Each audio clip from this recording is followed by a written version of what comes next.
Bienvenue dans cette nouvelle plongée au cœur de la psychologie et des interactions humaines. Aujourd'hui, on s'attaque à un concept qui traîne vraiment une sacrée mauvaise réputation, mais qui est pourtant le moteur invisible de toutes nos journées. Ouais, un moteur qu'on utilise tous, souvent sans même s'en rendre compte. C'est ça. On va se pencher sur l'Anti-Guide de la manipulation. C'est un ouvrage super percutant qui a été écrit par Fabien Olicard. Et l'objectif de notre discussion aujourd'hui, c'est de démonter une bonne fois pour toutes cette image d'Épinal qu'on a de la manipulation. Complètement. Parce qu'on a toujours tendance à imaginer des sortes de génies maléfiques cachés dans l'ombre qui tirent les ficelles de pauvres marionnettes naïves. Exactement. Sauf que la réalité est beaucoup plus banale et d'une certaine manière beaucoup plus fascinante. C'est un sujet parfait pour quiconque a envie de décoder les comportements humains au quotidien sans pour autant se noyer dans du jargon clinique. C'est l'avantage de ce livre d'ailleurs. Il rend la psychologie sociale hyper accessible. Bon, décortiquons tout ça. Et si le simple fait de monter dans un ascenseur avec des inconnus ou juste de faire une remarque sur la météo, c'était déjà en soi une forme de manipulation? Alors ça, c'est un point de départ qui donne un peu le vertige, effectivement, parce que ça repose sur un axiome fondamental en psychologie. Il est techniquement impossible pour un cerveau humain de ne pas communiquer. Même quand on ne dit rien du tout. Surtout quand on ne dit rien. Prenons ton exemple de l'ascenseur. Il illustre parfaitement cette dynamique. On imagine une personne qui entre, qui décroche pas un seul mot, qui fiche son visage dans une expression d'une neutralité absolue et qui va se caler tout au fond, dans le coin le plus éloigné. Le classique de l'ascenseur, quoi. En apparence, il se passe rien du tout. Voilà, on dirait le niveau zéro de l'interaction. Mais en réalité, ce silence pesant, cette posture rigide et le fait d'éviter le regard, c'est un message qui est hurlé au reste du groupe. C'est une injonction qui dit clairement de ne surtout pas lui adresser la parole. Donc le corps sature l'espace d'information. Exactement. Et ce faisant, il manipule le comportement des autres passagers pour obtenir ce qu'il veut, c'est-à-dire la tranquillité. Et c'est exactement la même mécanique avec ces petites phrases banales qu'on lance machinalement. Dire il commence à pleuvoir » à la personne avec qui on marche dans la rue, ça a l'air d'être une simple observation météorologique. Alors qu'on ne dit jamais ça juste pour informer l'autre du taux d'humidité de l'air. Ben non, c'est clair. Le simple fait d'extérioriser cette pensée, c'est enrober un fait brut d'une intention relationnelle. On est déjà en train de calibrer la réaction de la personne à côté de nous. Totalement. L'information factuelle, c'est systématiquement le cheval de Troie d'une instruction comportementale.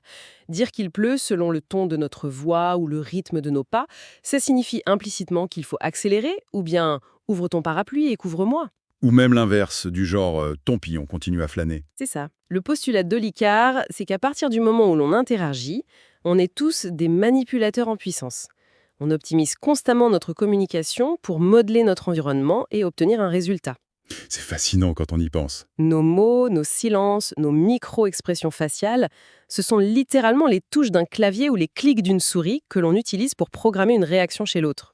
Et utiliser un clavier, c'est ni moral ni immoral, c'est juste un outil. C'est vrai que de le voir comme une simple interface homme-machine, ça dédramatise complètement le mot manipulation. On passe du machiavélisme à la simple optimisation sociale. Et c'est tout l'enjeu du livre en fait. Chercher à arrêter d'influencer son entourage, c'est une perte de temps absolue, c'est même contre nature. L'objectif, c'est pas de cesser d'interagir, mais de comprendre ses rouages pour le faire avec une certaine hygiène relationnelle. Une hygiène relationnelle? Oui, c'est-à-dire. C'est-à-dire influencer, certes, mais en laissant systématiquement la porte ouverte au libre arbitre de l'interlocuteur. C'est là que se situe la vraie frontière entre la communication efficace et la toxicité. C'est là que ça devient vraiment intéressant. Parce que pour comprendre comment on parvient à pirater l'attention ou les décisions des autres, il faut d'abord regarder comment notre propre architecture cognitive est construite. Ou plutôt, comment notre cerveau passe son temps à chercher des raccourcis. Quitte à se tromper avec une prévisibilité presque comique. Le livre détaille des failles tellement communes qu'on ne les voit même plus. Un exemple qui m'a beaucoup amusé, c'est la modification statistique du Shifumi, le fameux jeu du pierre-feuille-ciseau. Ah oui, cette technique est redoutable. Apparemment, si on annonce à son adversaire avant de jouer « mon but est de ne pas perdre » au lieu du très classique « mon but est de gagner », on double presque nos chances de succès. On passe de 33% à 66% de probabilité d'atteindre notre objectif, oui. Ce qui est fascinant ici, c'est la façon dont une simple nuance linguistique vient hacker le filtre logique de l'adversaire. La manipulation s'opère sur la perception des probabilités, en fait. C'est exactement ça. Quand on annonce vouloir gagner, le cerveau de la personne en face identifie une menace simple et se prépare à s'y opposer avec une probabilité claire d'un tiers.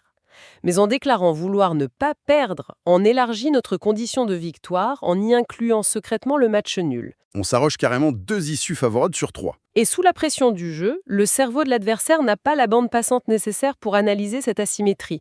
Il accepte la phrase comme une prémisse valide sans réaliser que les règles de l'objectif viennent d'être truquées en temps réel. C'est une démonstration parfaite de la façon dont le langage conditionne notre acceptation de la réalité.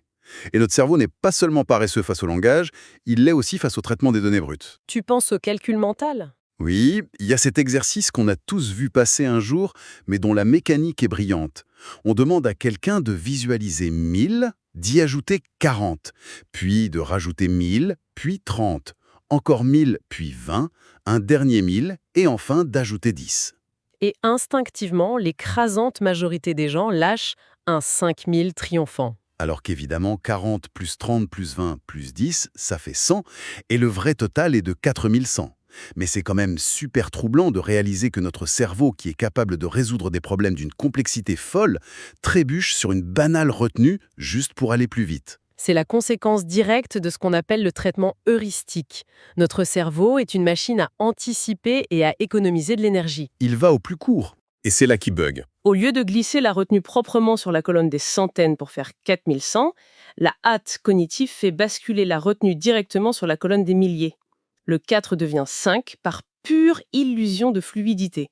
C'est une faille de cache-mémoire, ni plus ni moins. Et si on peut manipuler un calcul mathématique de base juste avec du rythme vocal, j'imagine même pas ce qu'on peut faire avec des choix comportementaux.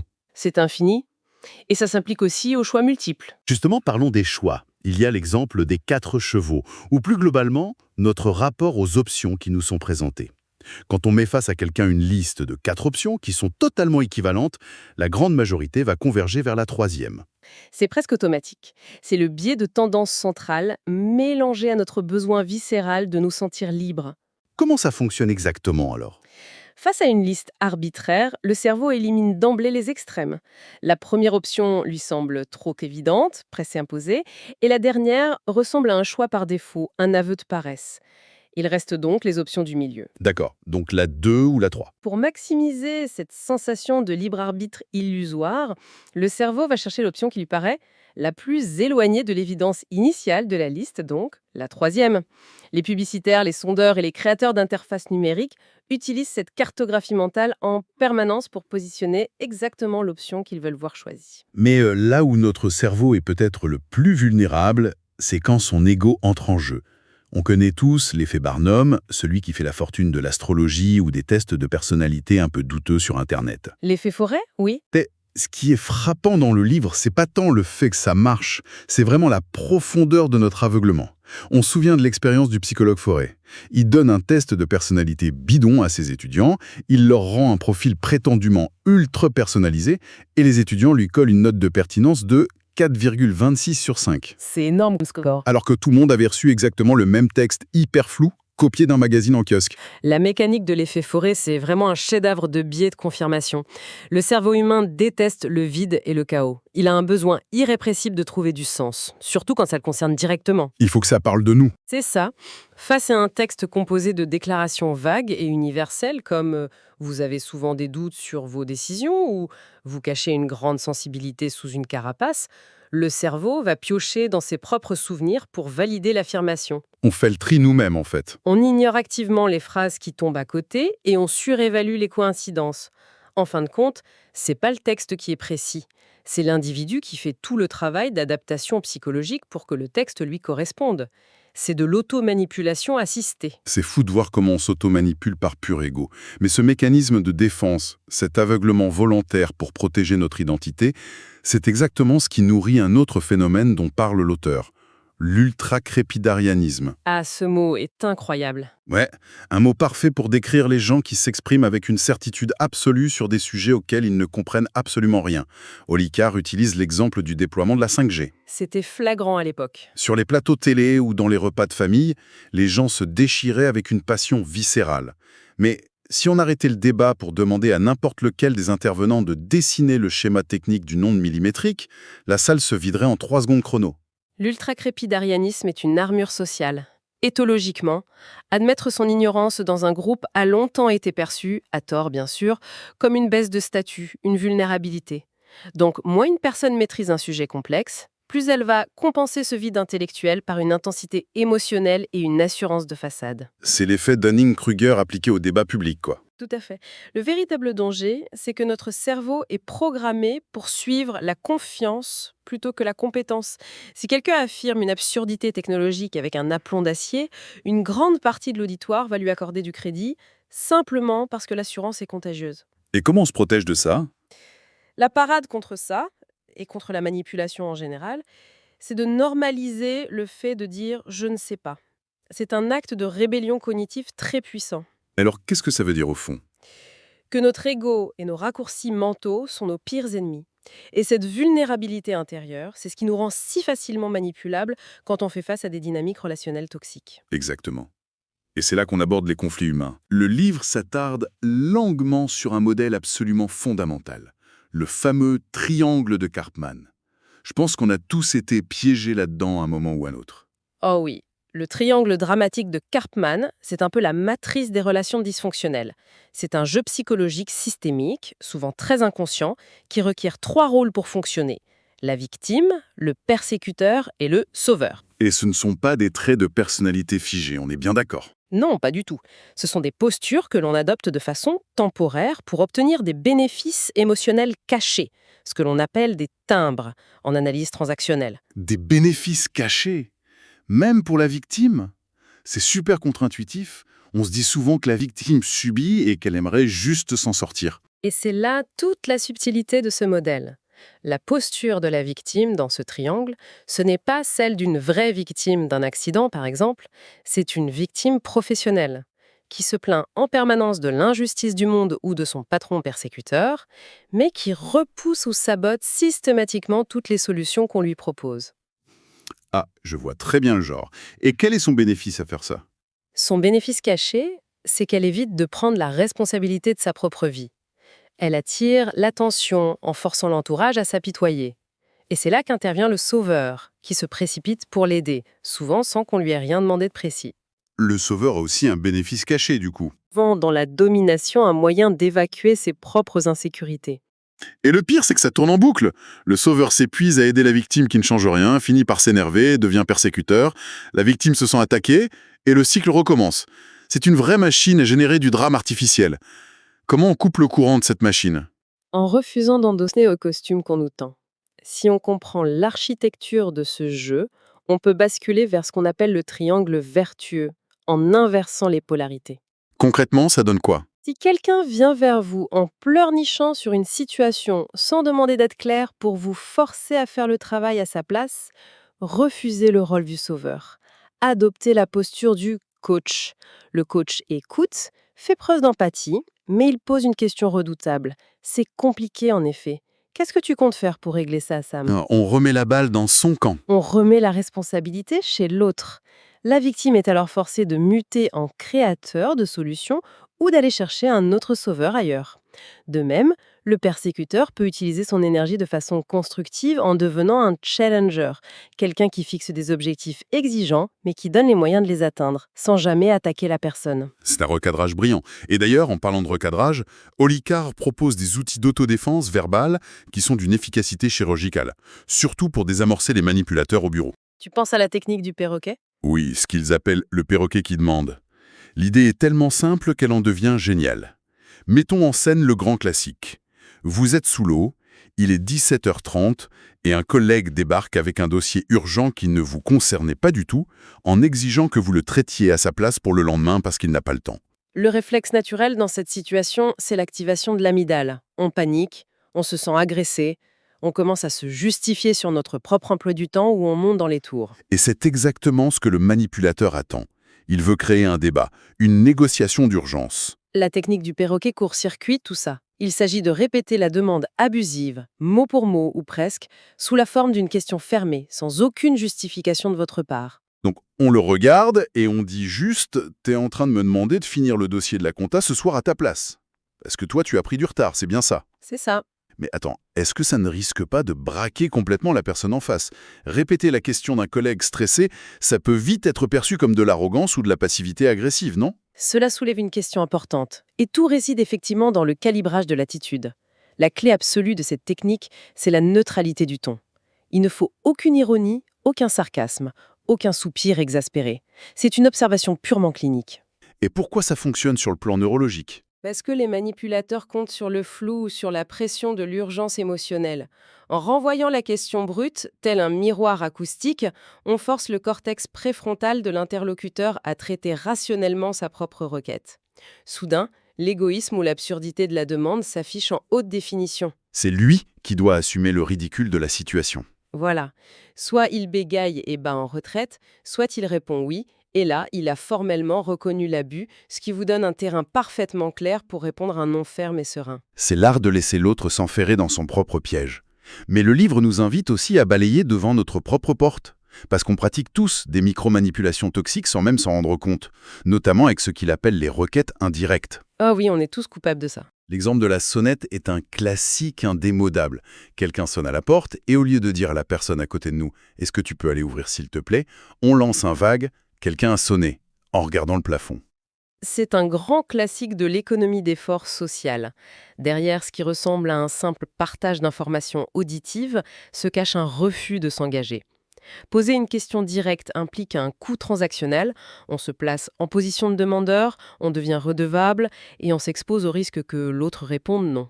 Donc on ruse. En formulant une requête indirecte, on jette une suggestion dans l'espace en espérant que le conditionnement social poussera l'autre à se lever. Et le pire, c'est le déni plausible que ça offre. Si l'autre personne s'agace et dit « bah vas-y, lève-toi », on peut toujours répondre de très mauvaise foi « mais je t'ai rien demandé, je faisais juste une remarque ». C'est un poison lent pour les relations. La solution qu'il propose est radicale, mais très saine. Faire une greffe totale de la déduction. Ne rien faire. Si la personne ne pose pas une question claire avec un point d'interrogation à la fin, on ne bouge pas. On peut répondre « oui, j'ai entendu aussi » et on sourit. Ça force l'entourage à réapprendre à demander clairement. Et ça nous oblige, nous aussi, à être transparents sur nos besoins et à accepter que l'autre puisse nous refuser un service sans que ce soit un drame. Titre du livre, la manipulation éthique. C'est ce que l'économie comportementale appelle le nudge, le fameux coup de pouce. Il y a des situations où l'on veut sincèrement orienter les comportements pour le bien commun sans pour autant tomber dans la contrainte. L'architecture de choix est un outil fantastique pour ça. Il y a ce fameux exemple de la cantine scolaire ou d'entreprise. Si la direction veut que les employés mangent plus sainement, elle pourrait faire le choix autoritaire de supprimer les frites ou le choix culpabilisant de mettre des affiches sur le cholestérol partout. Ce qui ne marche généralement pas très bien. Pas du tout, mais la technique du nudge va utiliser la paresse de notre cerveau de manière positive. On place un énorme et magnifique bar à salade, très accessible tout au début de la file d'attente. Résultat, les plateaux se remplissent de légumes par facilité. Quand les gens arrivent au stand des frites tout au bout, la faim visuelle est calmée, il n'y a plus de place dans l'assiette. La mécanique opératoire ici exploite le biais de moindre effort. Est-ce que c'est de la manipulation ? Techniquement, oui. On a modifié l'environnement physique pour altérer statistiquement une décision. Mais ce qui rend l'action éthique, c'est la préservation intégrale du libre arbitre. On ne force personne. L'option de ne manger qu'une énorme assiette de frites est toujours disponible pour celui qui le désire vraiment. Le nudge ne fait qu'inverser l'inertie, il rend le bon choix plus facile que le mauvais choix. C'est de l'ingénierie comportementale totalement assumée. Et ça résume finalement très bien la philosophie de cette analyse. Comprendre l'anti-guide de la manipulation, ce n'est pas apprendre des tours de passe-passe mentaux. C'est prendre conscience que nos interactions reposent sur des câblages cognitifs imparfaits. On est faillible. Et c'est normal. Que ce soit pour éviter les pièges linguistiques, pour sortir du drame du triangle de Karpman, pour bloquer une requête abusive avec la technique du perroquet, ou pour guider de façon bienveillante par le nudge, tout est une question de lucidité. Une fois qu'on voit les ficelles, on ne peut plus être une simple marionnette, et on apprend surtout à ne pas transformer les autres en marionnettes non plus. C'est un vrai travail sur soi. Le livre de Licard regorge vraiment de cas pratiques pour quiconque veut affiner son hygiène relationnelle. Et si on relie ça à une vision plus globale, il y a une perspective qui prolonge tout ce qu'on vient de dire et qui est digne d'un scénario d'anticipation. On a vu que l'esprit humain était criblé de failles très documentées, l'incapacité à évaluer les probabilités réelles, le biais de tendance centrale, l'effet Barnum, le besoin de validation de l'ultracrépidarianisme. La liste est longue. Aujourd'hui, on se défend contre d'autres humains qui font ça de manière un peu artisanale, avec leurs propres limites. Mais la question fondamentale de la prochaine décennie, c'est que se passera-t-il quand cette architecture de l'influence sera entièrement modélisée et industrialisée par des algorithmes supérieurs? Oula, vaste sujet. Face à des intelligences artificielles génératives qui sont capables de concevoir des nudges hyper personnalisés en temps réel en scannant nos micro-réactions sur nos écrans, notre cerveau reptilien aura-t-il la moindre chance? C'est une réflexion vertigineuse. Serons-nous capables de faire la différence entre notre libre arbitre et un parcours décisionnel parfaitement balisé par un algorithme qui connaît nos angles morts cognitifs mieux que nous-mêmes? C'est le défi ultime pour notre autonomie mentale. Et c'est sur cette question provocatrice qui invite à garder l'esprit critique plus éveillé que jamais que l'on referme cette plongée dans les rouages de la psychologie humaine. Un grand merci à tous ceux qui nous ont écoutés et à très bientôt pour une nouvelle exploration.